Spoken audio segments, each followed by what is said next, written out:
I'm a real estate investor that wants to leverage AI in my investing. Specifically, I want to build a tool that searches for active listings in my market and automatically sends me the best deal every day. Sounds nice, right? But there's just one problem.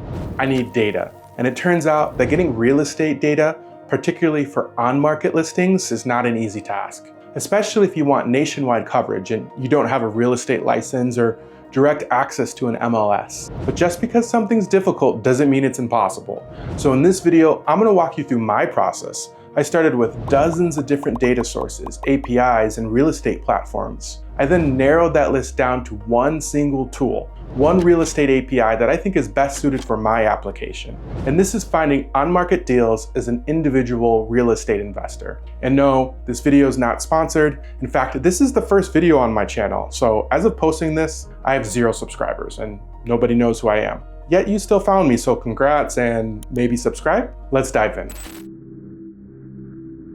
Like most people, I started with what I already knew. Zillow, Redfin, Realtor.com. These sites clearly have the data I need. I mean, you can see it right there. But there's one major problem. You can't use them legally to power your own tools. Scraping these websites is against their terms of service. It can get you banned, sued, or both. And even if you get away with it, it's incredibly fragile. They can change their back-end structure, update their protection layers, or just block you at any time. It's like building a house with a foundation made of loose sand right next to a cliff.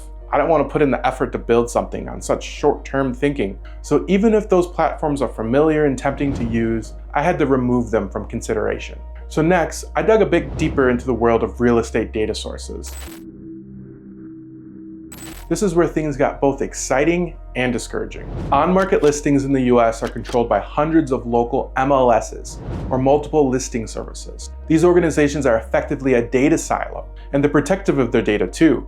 Each MLS has its own rules, fees, and politics. Yes, there's technically a direct way to access the MLS through APIs, but I found that unless you're a real estate agent, a broker, or a certified software development with formal agreements in place, it's really cost prohibitive and not practical to do so. And as a smaller real estate investor, all by myself, that just simply wasn't gonna work. Unfortunately, this dropped several data sources from the funnel, many of which felt like they were made for large-scale enterprise users, not for solo investors just trying to build a new tool. I simply don't have the bandwidth or budget to negotiate access with multiple MLSs, especially if I want to build a nationwide tool. So I guess it's on to the next step in the funnel.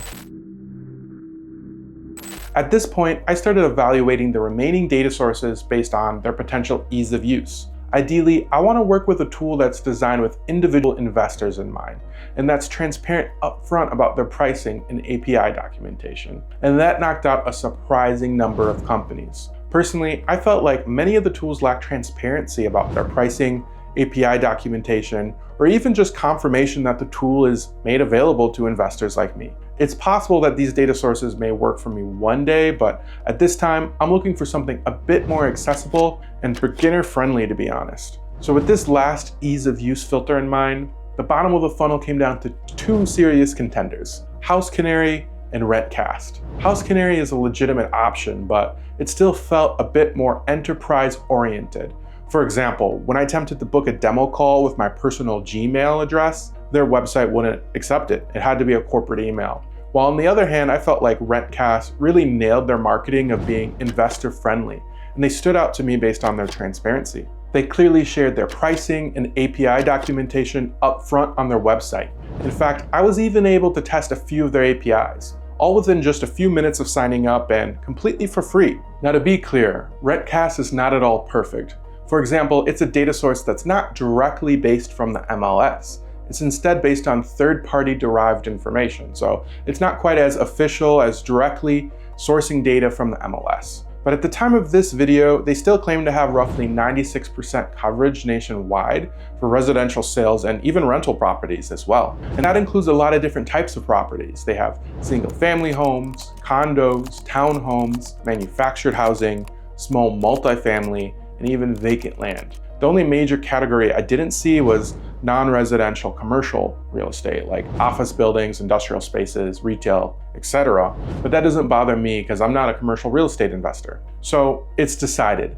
For my first version of building an on-market, AI-enabled deal-finding app, I'm going to move forward using Rentcast data. So let's recap.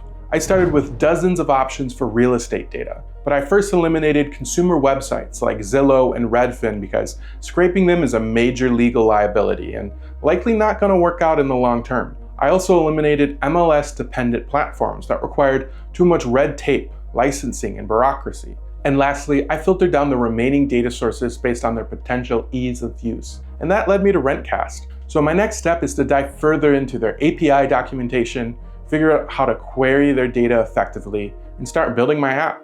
So if you're interested in following along in this process or simply just learning more about how AI can improve your life as a real estate investor, then I encourage you to subscribe to this channel. It's brand new and you have an opportunity to be one of my first subscribers. How often do you get that opportunity?